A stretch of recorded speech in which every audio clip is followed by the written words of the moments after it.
The plant on the left was broken off in a storm, and that's why it's so much smaller than the plant on the right. The larger plant by mid-June had a decent number of tomatoes that had already set on.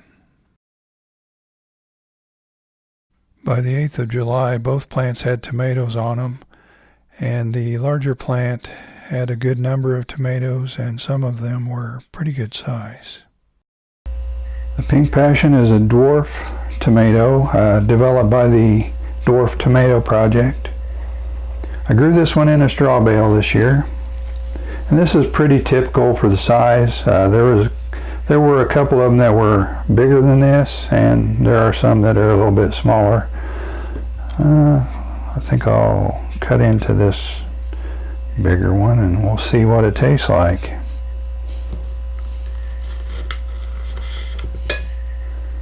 It's pretty meaty, and it almost has, I don't know, it's a pink tomato, but it almost has just a tint of an orange color inside.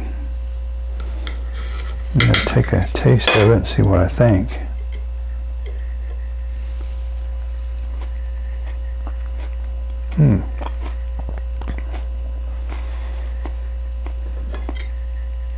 It's got decent taste. I wouldn't call it outstanding. I'm kind of a fan of the darker type tomatoes, but it's got decent taste.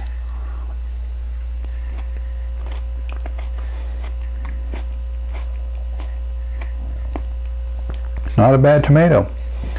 I like it. It was very productive. I like that, and it's a dwarf tomato, so it won't outgrow your stands or your stakes, and won't require a huge amount of pruning. I did some pruning, but overall it was a good growing tomato. It did get a touch of disease in my garden. I don't have a lot of trouble with septoria leaf spot, but this got a little bit on it, so keep that in mind if you're thinking about it.